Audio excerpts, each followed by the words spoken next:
Good afternoon, sports fans, and welcome to another edition of Sports Talk with Rags here in Season 4, Episode 21. And today, here we are joined once again here with Fox Sports announcer Tim Brando. Tim, how you doing today? Great, Mark. Just warming up, baby. Got my sticks ready. I'm gonna play a little golf while I'm in Arizona, and nice. So to mix a little pleasure with business and do some work for the National Association of Basketball Coaches, IMC, their champions brunch on Sunday, and a few of their forums that they have for the coaches on Friday afternoon. So I go there every year. I've only missed 3 Final Fours since 1981, and the last one was the COVID year. Right. And but this is the event that I never want to miss. Right. And it's just I think this year's Final Four is going to be even more fun than past ones, because we got so many great storylines, including that team that's I know near and dear to your heart. Right. Yeah, and let's start right there. I mean, a program that hasn't been there since '83, and we know about '83's run and with Jim Valvano, but how about the run that the Wolfpack has been on? It's amazing, and there is a lot of times there are comparisons to other 11 seeds. George Mason did it. Loyola recently did it as teams that were outside the power leagues. But LSU had a very similar run in 1986 under Dale Brown that ended when they played Louisville and Dallas. But then they went through a lot of adversity, had a chickenpox outbreak. They lost a couple of their big men, but were able to overcome and beat Kentucky. They had to play them a fourth time. Right. A little bit like NC State having to play Duke multiple times, Carolina multiple times, and they played against Never Nervous Purvis, and Purvis Ellison went on to win not only that but beat Billis and that gang with Duke in '86 in the final. But this is so it reminds us so much of NC State in '83, because just as V's team, they had to win every game beginning in the ACC tournament. But remember, in '83, there were only 48 teams in the NCAAs. Now they went to 64 2 years later in '85. So 17 wins both teams had. V's team was 17-10. This team was 17-14. So when you think about where they came from, what they had to do, the O'Connell bank shot has been mentioned all week long. The Virginia win down 3. They're at the free throw line, could ice the game, and he banks it in from 37 feet. That is magical. That is fate. That is destiny. There's a lot to that. But the one thing that is different about the ACC then versus the ACC now is, you got to remember now, Jordan was playing at Carolina, Sampson was playing at Virginia, and they had to win those games, and that was off the charts what they did. And I started doing the ACC tournament on ESPN in '85 at the Omni in Atlanta, and people still, it was fresh in everybody's mind what had happened in '83. That team, that '85 season, Georgia Tech won the tournament and went on into the NCAAs. But getting to do the ACC at that time for me as a 29-year-old, and it kind of started me working with that league a lot. And of course, I did the ACC tournament for ACOM up until the end of 2019. The history of the tournament and what the tournament has meant, going back to the Everett Case days and the creation of it, and NC State's role in that, and the fact that along Tobacco Road in the recent history of college basketball, NC State has been the redheaded stepchild in the way of the lords of Chapel Hill and Cameron Indoor Stadium. So it's been hard on every coach that's tried to follow V. That. And it's not like they've all been bad coaches. Some of them were successful. Mark Gottfried went to a Sweet 16. Herb Sendek went to tournaments, but, he wasn't exactly Mr. Personality. Everyone was measured against V. And for Keats to be on apparently a bullseye for resignation or firing, and for him to pull this off and his team to respond to him the way that he has, is pretty amazing. So this is one time where you can't hear it enough, because so many of the fans, especially the young fans, they've only seen pictures of it, videos of it. They weren't there when we were. But Right. for people that are my age and a little older, and are my age and a little bit younger, maybe, Yeah. if you're over 55 years old, you probably remember 83, and for those people, it's just magical. It's just absolutely like they're over the moon about it. And I hope the younger fans can understand that even though it may have happened before they were born, it's no less significant. That was the quintessential Final Four that captured the imagination of everyone and really set it up for the Villanova win in '85 and so many other amazing things that happened to that tournament. It all started with Jimmy V, the miracle run that ended in Albuquerque, New Mexico. Right. And then, I mean, even their opponent, Purdue, Right. come right back from the disappointing their last year, but they come back to the Final Four, as a top seed. Yeah, and to have had it happen to them twice, to Fairleigh Dickinson and also St. Peter's did them in.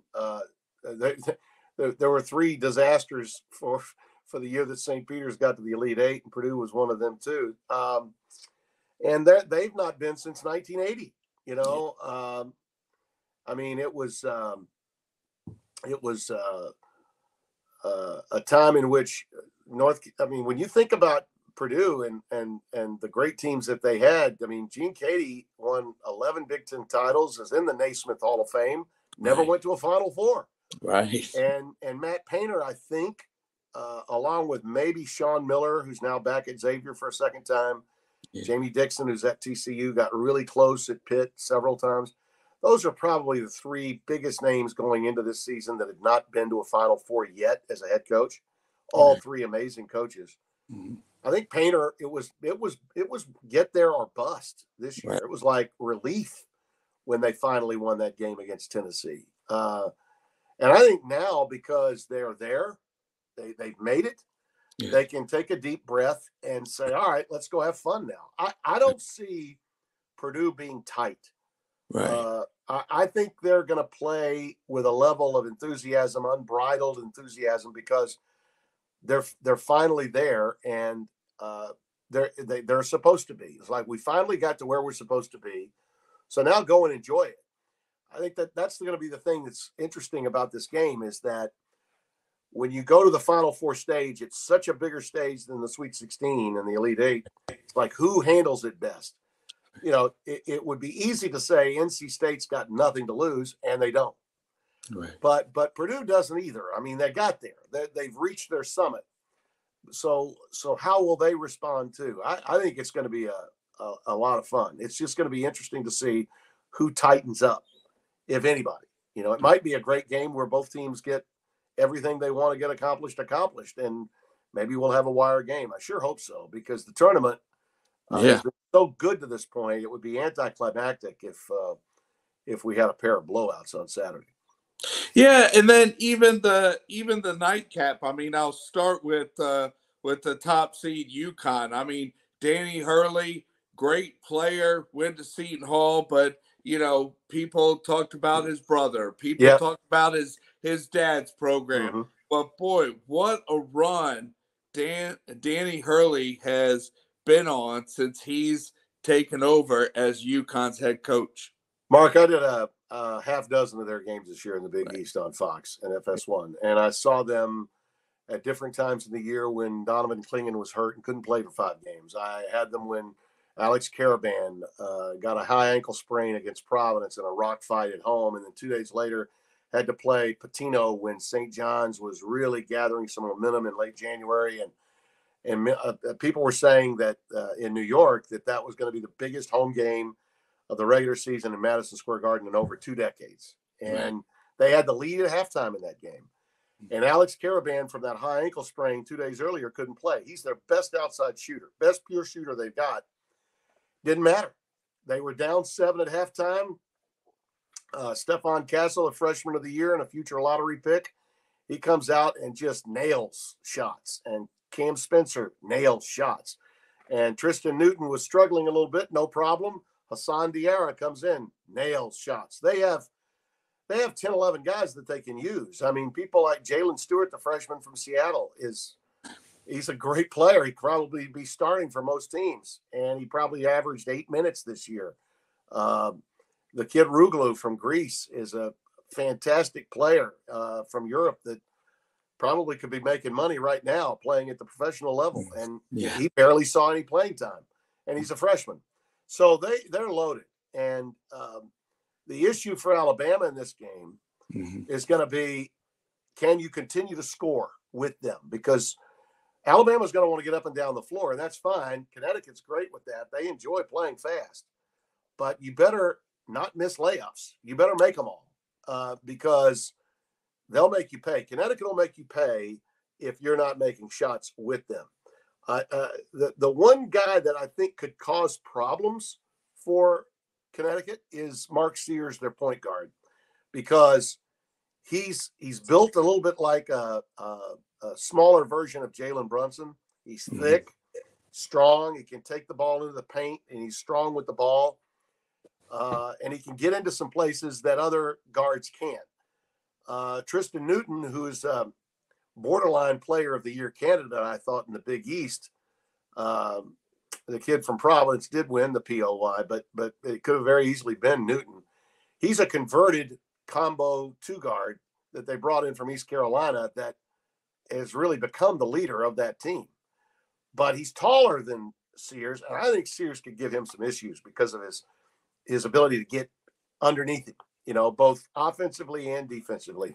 If Sears has an unbelievable game and he can get guys like Grant and Pringle and Stevenson going, all players that can score, then that might be the most entertaining of the games on Saturday, because Alabama is athletic. Yeah. They just need to continue to play as well as they have been playing defensively to be able to hang with Connecticut, because that's a tough take. Because Alabama's got a little bit of depth, but not nearly the amount of depth that UConn has. Yeah, and the thing about Alabama, everyone knows about their football, run, but it's nice to see with their basketball program here making a run to the Final Four. Yeah, I've said for a long time that they were the most undervalued basketball program in the SEC. And the reason was their fans and their media really had never experienced a Final Four. Bruce Pearl took Auburn to their first Final Four in 2019 and almost got to the championship game. I mean, they could have won that Virginia game very easily. Right. But that for a lot of the media in the state of Alabama, they had never covered a Final Four until that Auburn team got there. Sonny Smith got to an Elite Eight in '86, lost to Louisville, but they had not sniffed it until Bruce got there. Alabama, similar story. Mark Gottfried in 2004 got his team to the Elite Eight, but they ran up against what was a very big favored UConn team that year. And that team blew them out, but they were a 1 seed. That was a team that you might recall was upset in the semifinals at against Michigan State and did not, get to the championship. But ultimately, if you think about Alabama basketball, Wimp Sanderson for 4 straight years went to the Sweet 16. 4 straight years. He had a team in 1987 that went 16-2. Mark Gottfried, who would later coach at NC State and at Alabama, was a point guard on that team.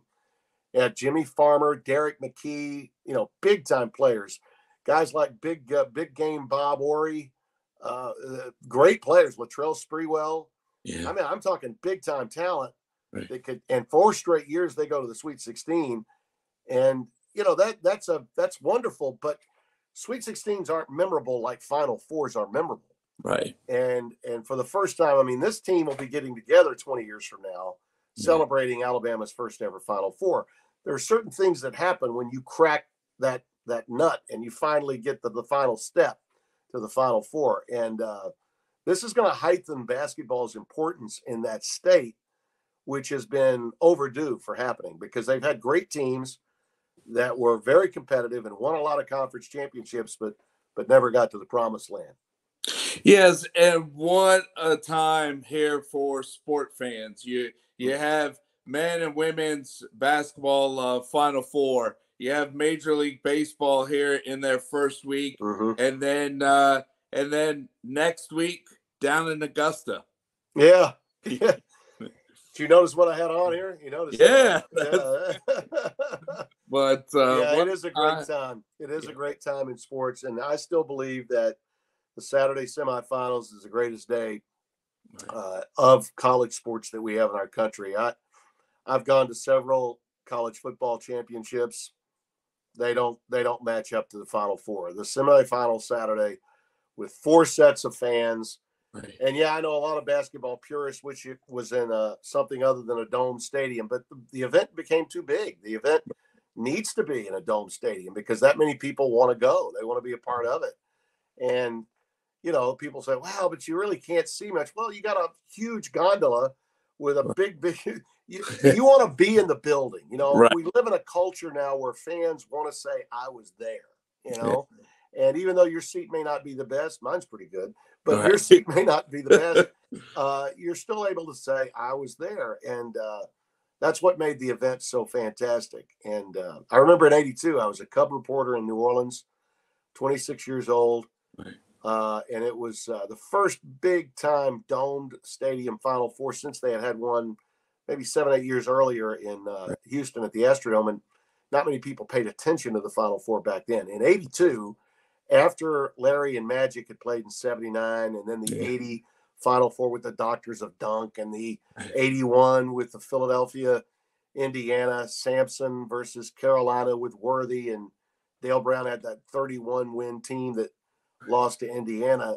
That was by '82. The Final Four was a big, big event, and when they packed the Superdome for Louisville and Georgetown and Houston when Akeem was a freshman, Right. and Michael Jordan hit that shot, that really transformed the Final Four into something that was bigger than even most basketball purists thought it would be. I remember Dean Smith saying to me when I ran into him, I was coming out of the restroom after watching the first game between Houston and Georgetown. Carolina was going to come out next and play Louisville. Right. And I saw him. He was in the corner. He was taking a hit off a cigarette. He never wanted anybody to see him taking a toke on a cig, but he was. And I walked up to him and I introduced myself as a brash 26-year-old Timmy B. Wood. Right. And he looked up and he said, "Can you believe this?" He just said, "Can you believe this?" Like, he was amazed too. He was stargazing, just like a 26-year-old no-name broadcaster like me was stargazing. And that's when we knew the Final Four was really something special.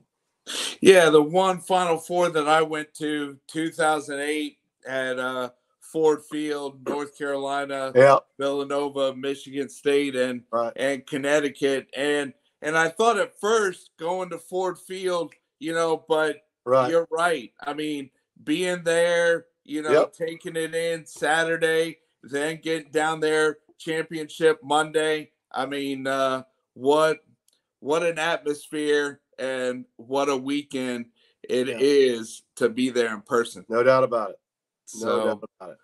But hey, Tim, I know things are busy.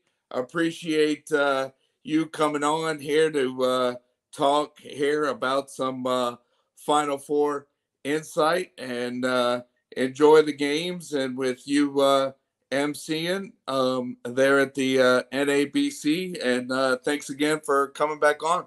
Well, happy to do it, Mark. I wish you all the best moving forward with it. Give my best to all my friends in ACC country. I do miss getting to do ACC games. I did the 2019 ACC championship. That was our last one. And I miss those ACC Sunday night hoops games that G-Man and I used to do. Yes.